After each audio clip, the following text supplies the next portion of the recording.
Pak, kenapa banyak saudara-saudara seiman yang memaknai ayat kita diselamatkan oleh iman yang berakibat sikap hidupnya paradok dengan arti iman yang adalah kebenaran itu? Ya, saya rasa ini satu pertanyaan yang baik, saudara. Ya, satu pertanyaan yang baik yang sebenarnya pada dasarnya itu mempertanyakan apa kaitan antara iman dan perbuatan. Ya. Ada dua teori besar dalam hal ini, saudara. Ini bukan hanya di dalam kekristenan, tapi dalam seluruh agama. Kita diselamatkan karena apa? Yang pertama, kita diselamatkan karena perbuatan, bukan karena iman.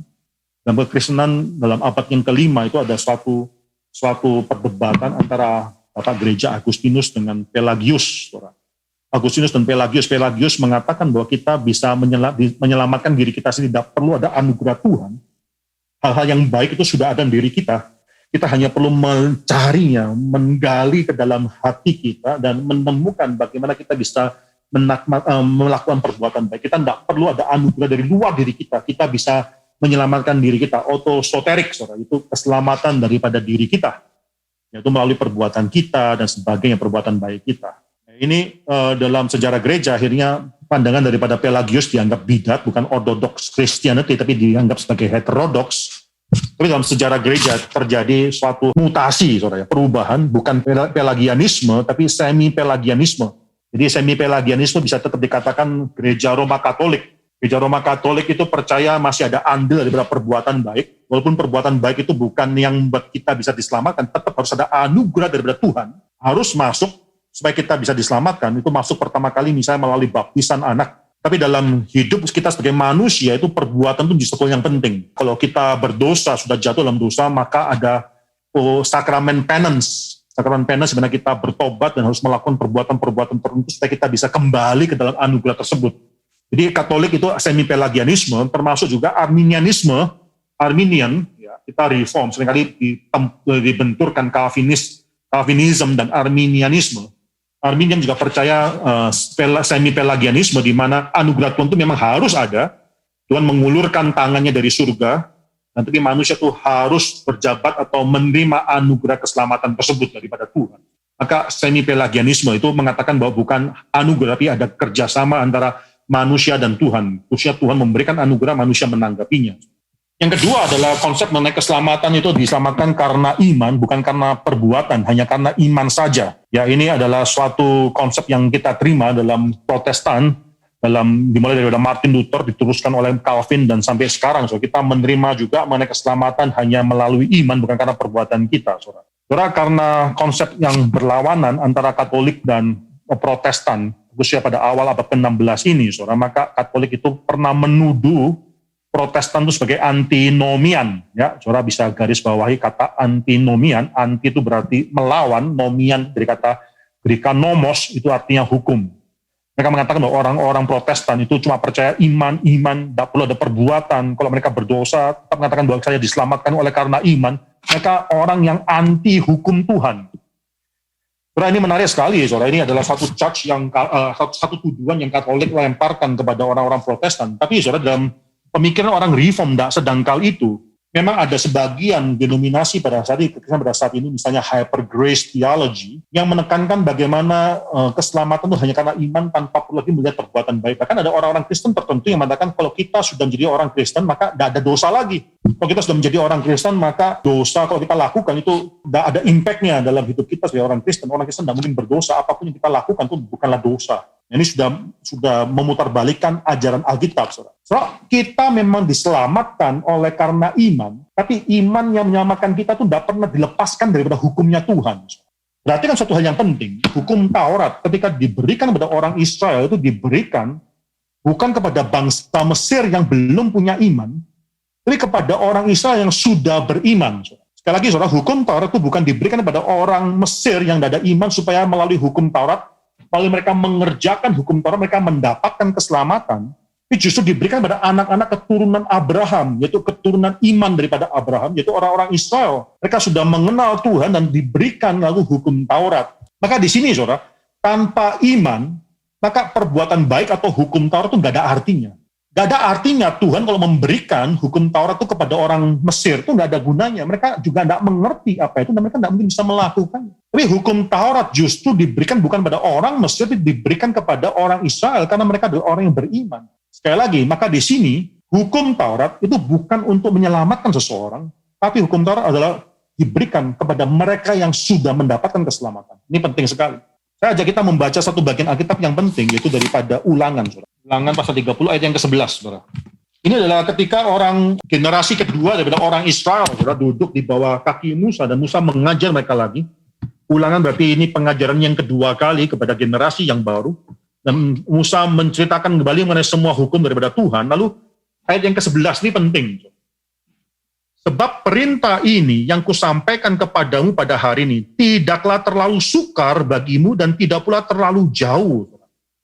Ya, perintah yang diberikan kepada Musa kepada bangsa Israel ini bukan terlalu sukar bagi mereka dan tidak terlalu jauh, tidak di langit tempatnya sehingga engkau berkata siapakah yang akan nanti naik ke langit untuk mengambilnya bagi kita dan memperdengarkannya kepada kita supaya kita melakukannya. Juga tidak di seberang laut tempatnya, sehingga engkau berkata, siapakah yang akan menyeberang ke seberang laut untuk mengambilnya bagi kita dan mendengarkannya kepada kita, supaya kita melakukannya.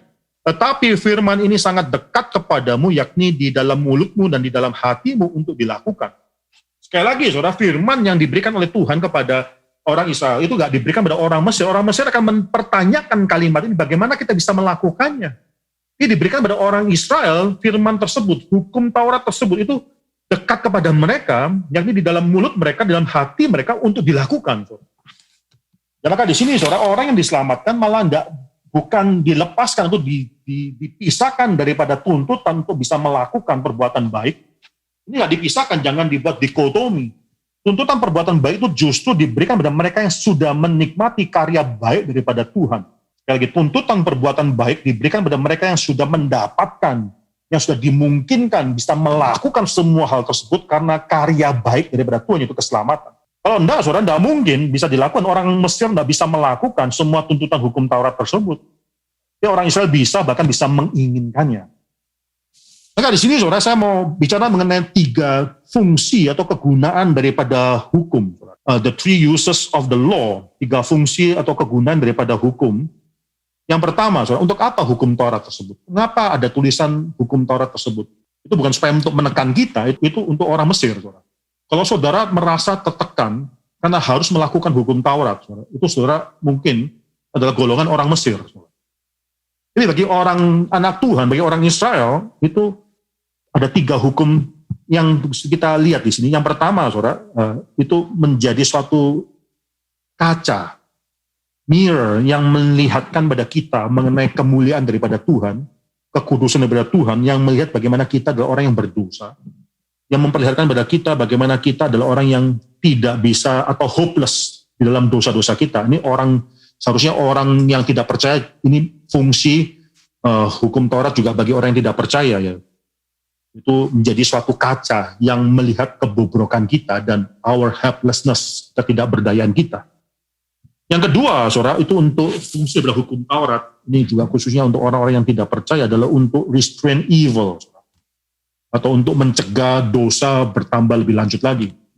Bagi semua orang, saudara, itu ketika kita melihat bagaimana hukum Taurat mengatakan jangan melakukan pembunuhan, misalnya, thou shall not murder, atau thou shall not commit adultery, jangan berzina, dan seterusnya, jangan mencuri, dan jangan mengucapkan saksi dusta, ucapan dusta. Itu satu hal yang dimana ketika society melihat itu merintangi mereka tahu ada punishment, ada suatu hukuman, maka mereka adalah orang-orang yang akhirnya dicegah karena mereka takut pada hukuman tersebut. Ini restrain evil. Ini pertama dan kedua khususnya untuk ada orang yang belum percaya, saudara. Tapi yang ketiga adalah khususnya hanya bisa dinikmati atau dimiliki oleh orang yang sudah menjadi anak Tuhan. Ini fungsi hukum yang ketiga. Jadi yang pertama adalah untuk jadi mirror, untuk melihat bagaimana kita bobrok dan tidak ada pengharapan, hanya Tuhan yang mulia. Yang kedua untuk mencegah supaya dosa bertambah, to restrain evil.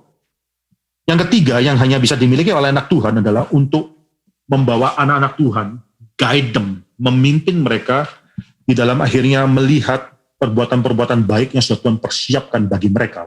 Nah, ini indah. Ini sangat indah sekali, saudara. Justru mereka yang adalah anak-anak Tuhan itu mencintai hukum Tuhan. Mereka adalah anak-anak Tuhan, akhirnya melihat dalam hukum Tuhan itu adalah pimpinan Tuhan, itu adalah suatu kerinduan Tuhan, keinginan Tuhan supaya kita lakukan. Ya, semua hal yang baik ada hukum tersebut. Kalau kita baca Efesus, saudara, kita baca Efesus pasal 2 ayat 10, saudara. Karena kita ini buatan Allah diciptakan dalam Kristus Yesus untuk melakukan pekerjaan baik. Ya, buatan Allah diciptakan dalam Kristus Yesus, suatu ciptaan baru untuk melakukan pekerjaan baik yang dipersiapkan Allah sebelumnya. Ia mau supaya kita hidup di dalamnya. Orang Israel keluar daripada tanah Mesir bukan tidak melakukan apa-apa, enggak. Melalui Musa, Tuhan sudah mengatakan, let my people go, biarkan umatku pergi supaya mereka bisa worship me atau serve me in the wilderness. Jadi sini bukan masalah kita lalu berbuat semau kita, enggak, tapi ada suatu hukum, ada suatu peraturan, ada suatu kaidah.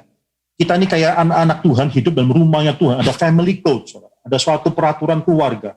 Tidak boleh ini, tidak boleh itu. Kalau kita adalah orang dan keluarga itu, kita mencintai peraturan tersebut dan kita mau memperjuangkan peraturan-peraturan keluarga tersebut. Kenapa? Karena kita adalah anggota keluarga itu. Kalau kita merasa ini sulit dilakukan, ini karena mungkin kita orang lain, saudara, yang cuma mungkin nginep di dalam rumah tersebut karena sedang sewa rumah tersebut dan seterusnya. Jadi kita tidak suka dengan peraturan rumah itu. Jadi satu yang penting, saudara. Saudara, orang reform, John Calvin, banyak orang yang mengatakan Martin Luther, tapi mungkin John Calvin orang yang benar-benar menuliskan kalimat ini, saudara. Ketika dia meresponi Council of Trent, itu konsili orang Katolik Gereja Roma Katolik meresponi reformasi dengan konsili di Trent tahun 1547. Calvin menuliskan, saudara, dalam respon dia terhadap konsili Trent, dia mengatakan, it is therefore faith alone which justifies, and yet the faith which justifies is not alone. Ya, sekali lagi saya baca dalam bahasa Inggrisnya, lalu saya akan translate dalam bahasa Indonesia. It is therefore faith alone which justifies, and yet the faith which justifies is not alone. Kita memang diselamatkan karena iman kita dan hanya karena iman, bukan karena perbuatan. Tapi iman yang menyelamatkan tersebut itu tidak pernah sendirian. Kita hanya diselamatkan karena iman saja, tapi iman yang menyelamatkan itu tidak pernah sendirian saja. Ketika dia datang dalam hidup kita, dia bawa gengnya dia, teman-teman dia, satu kampung dibawa semua, itu perbuatan-perbuatan baik. Ya, sekali lagi, saudara, hukum Taurat itu diberikan kepada kita supaya kita bisa melakukan, kepada kita yang sudah selamat, kita yang sudah mengalami keselamatan, supaya kita yang sudah mengalami selamat bisa melakukannya. Mengapa ada orang yang mengatakan kita harus diselamatkan karena iman, lalu akhirnya hidupnya berbeda sekali dan tidak memperjuangkan kekudusan, tidak seperti orang yang beriman? Salah satu alasannya karena mereka salah mengerti mengenai apa itu iman dan keselamatan berdasarkan karena iman. Sekali lagi, it is therefore faith alone which justifies, and yet the faith which justifies is not alone.